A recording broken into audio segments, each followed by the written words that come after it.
Kayseri steered away to safety. Was there Kayseri flirting with that offside line, but Salahuddin looking for the dangerous striker, now Turkish-based. It's difficult to see from that angle if it was an offside or not. He's certainly right on the line. The assistant referee has been accurate throughout this tournament, though. Calls it as a corner. Final minutes here. Opportunity to feed, back post, steered away by Diouf. Kept alive though. Tarkhalin. Hakimi. Salahuddin wanted it. El Yamik finds El Ainoui. Now Brahim Diaz turns on a moment of magic, but that's a little too heavy. 3 minutes of added time remain. I wonder what Diaz is complaining for. I think he's feeling there was a touch that saw it fly over.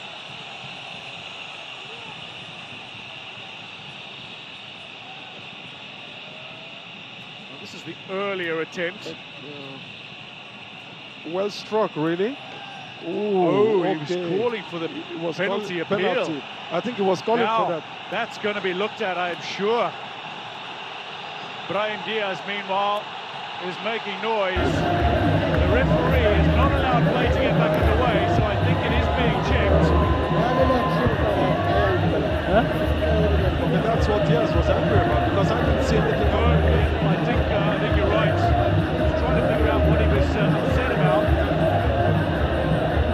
And a replay.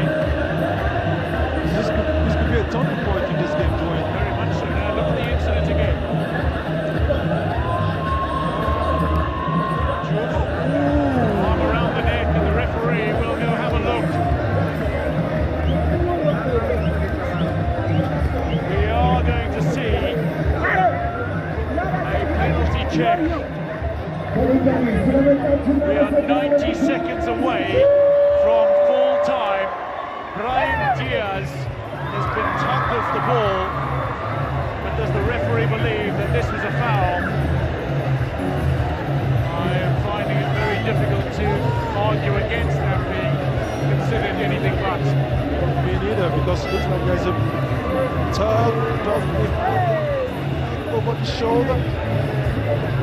Well, the man who could do no wrong in the semi-final, Haji Malik Diouf, might just have given Morocco an opportunity to claim it late on here. Referee still at the monitor. Behind him is all sorts of chaos and drama. Two technical teams coming together as he looks at the replay again and again. He's made his decision. This could define history. Penalty!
this tournament.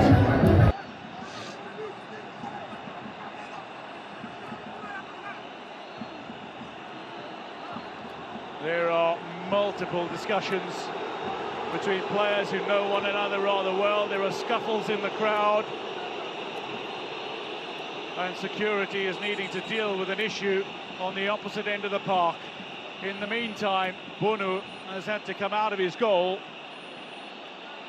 with a little chaos behind him, but the players discussing a moment that might prove pivotal.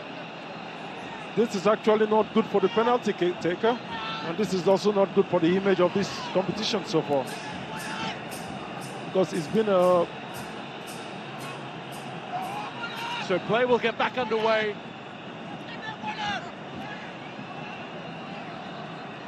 From a penalty to Morocco, Edouard Mendy is still shaking his head. A man who's playing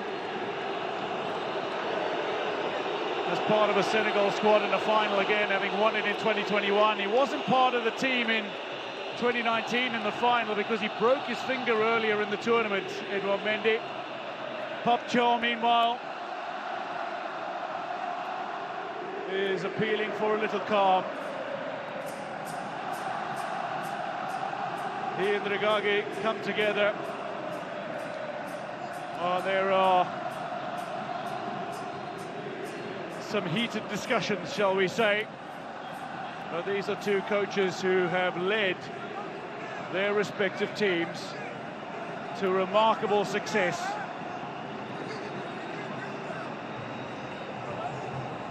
Regagi has transformed Moroccan football, and he has a chance to claim his crowning glory here. Meanwhile, it seems the players are being called off the park.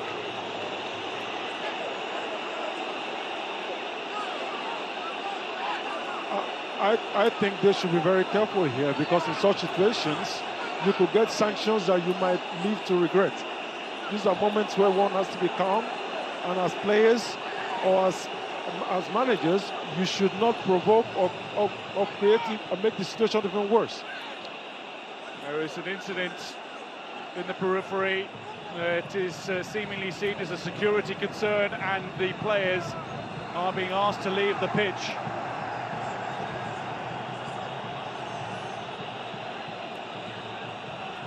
There are still heated words being exchanged. There is much indecision. Achraf Hakimi, meanwhile, is over trying to separate players and coaches, showing that calm heads can prevail. But where we have come to, well, the Moroccan fans can't wait for this moment, but it might be a while yet before it happens. The players are not on the park at the moment, bar a few in and around the penalty area from Morocco. The referee waits, it seems, for indication from the general coordinator as to how this match might progress. Well, the rule says now the referee is no longer in his hands. He has to now wait. This is the moment again. Yeah. Now let's look at this. There is a pull. Yeah, of course, you cannot deny that there's a contact there. There's a pull there. Well, the indication is, would that be a foul outside the 18-yard area? I would suggest a good 99 out of 100 times it's going to be called a foul, and if it's a foul in the penalty area, it is a penalty. That is what the referee has decided, a penalty with only a handful of seconds remaining in added time. There are about 90 seconds remaining in added time, to be fair. So it's not quite the last kick of the game, but it does provide Morocco with an opportunity to finish it up from the penalty mark, potentially. Now, earlier, Senegal had the ball in the back of the net, and it was disallowed because of the contact that Sek made on Hakimi. Yes. And you can see the outstretched arm that got Hakimi off the way. And in this other action here too, you can also see the outstretched arm of the Senegalese player also pulling the Moroccan player down. So now the question is it decisive enough to have stopped, to have impeded the progression of the player? That is for the referee to decide, and that's why he went to the VAR to check that out. Well, the respective coaches are on the field of play for now. Regragui and Cho, they're making their way off. The referee is ushering them to the sideline, and they look to be an embrace between Hakimi and Cho. And now Hakimi is looking to keep Regragui away from Cho as they come towards the centre line. Again, Hakimi is looking to try to prove peacemaker, it seems. The managers have to stay calm. The managers have to keep the players calm.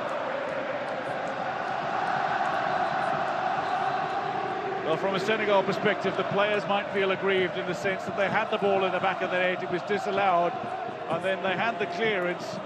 It's been overturned and called as a penalty. You can understand where frustration might build from, but I don't believe the decisions were incorrect. I believe they were spot on. Neither do I, and that's the advantage we have today of the VAR. It is not as if there was nothing, there was no contact at all. Now the players are again being called from the park. Senegal are marching off. They're going into the tunnel. Now that is something I wouldn't advise them to do. Well, against the directives of the referee. That is something, if they have to go to the tunnel, it has to be a decision that the officials have to take. This is also not how you want to see an AFCON career potentially end. Sadio Mane stays and chats to a man who's coached at this tournament more than any other, Claude Leroy. No, this is a shame, because it's been a wonderful tournament and we don't need it to end like this. Mane in discussions with senior executives.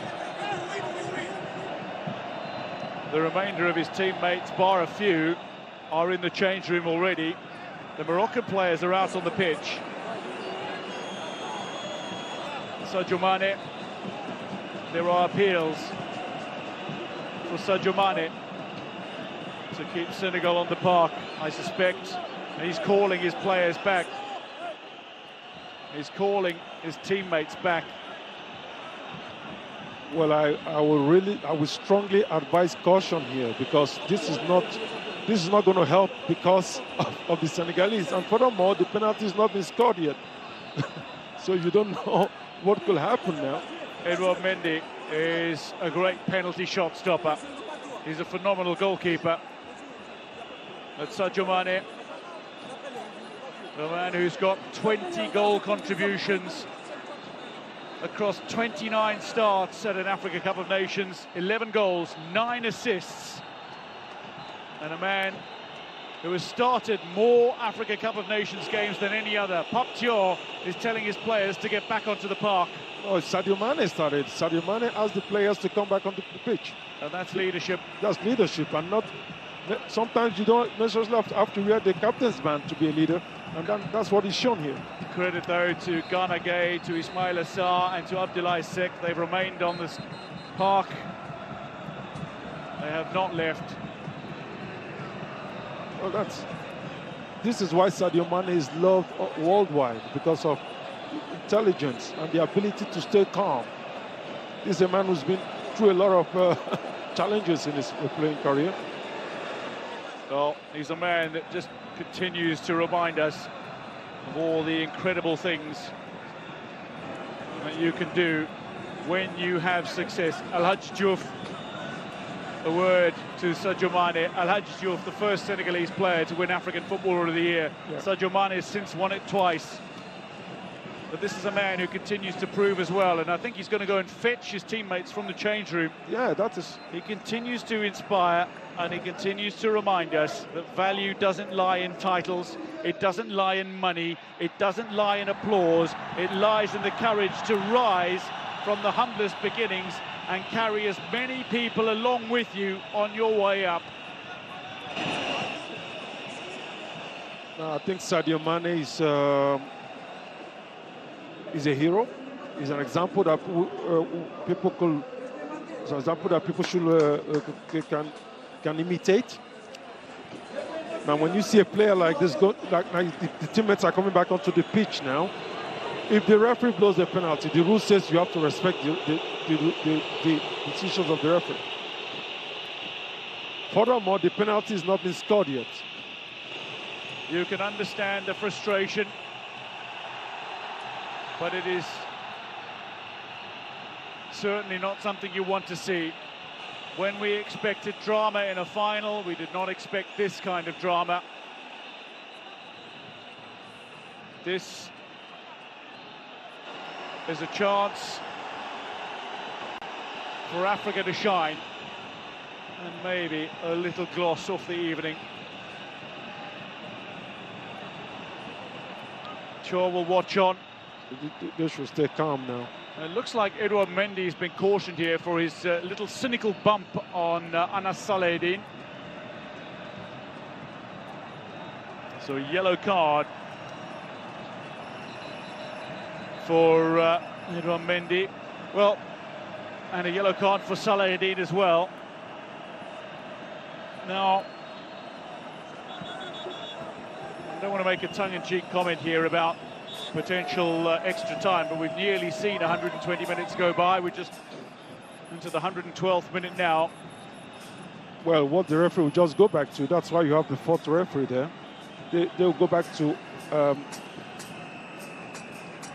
the minutes that were left, the time that was left,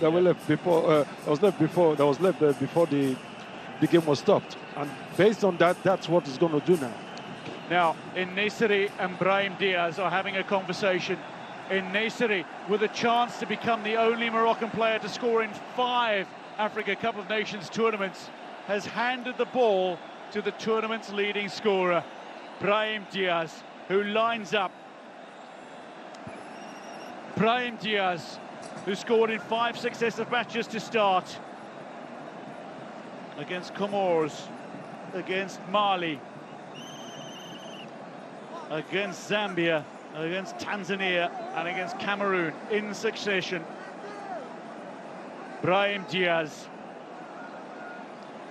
tournament's leading scorer with 5, up against Edouard Mendy,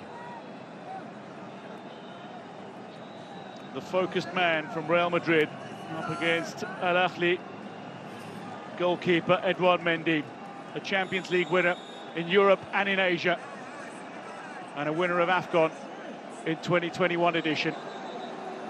Edouard Mendy is just signalling something to the referee, and Sadio Mane has come over to have a discussion.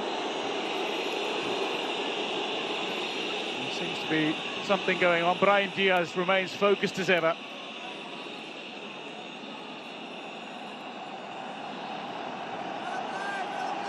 Mendy backtracks. Brahim Diaz replaces the ball. And now, perhaps, the final to get underway again. Brahim Diaz to give Morocco the lead. Chips up Anenka down the middle, and humiliatingly, Mendy saves it. Stays on his line, the opportunity gone, and maybe now we are going to go to extra time. Robert roars and erupts, but for a very different reason than the one they considered they might. Now this is how do you explain this? At such a moment, this is not a time to try to play Panenka. He looks crestfallen. Brahim Diaz, who's proven nothing but heroic throughout this tournament and throughout qualifying. Well, at the crisis, at the moment of crisis, at the dawning hour, Brahim Diaz steered away to safety.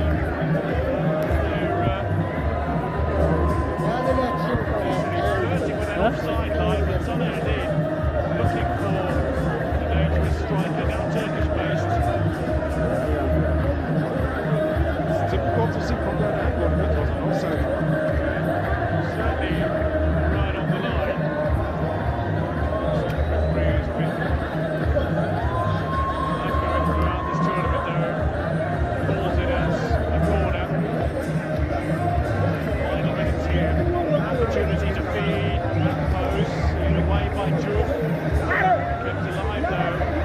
Darfali.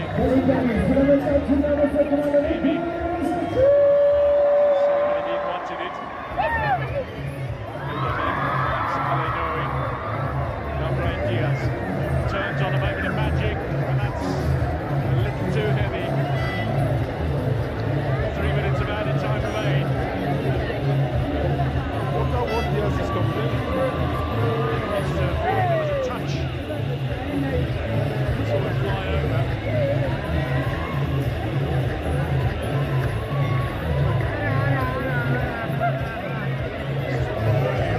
Earlier attempt.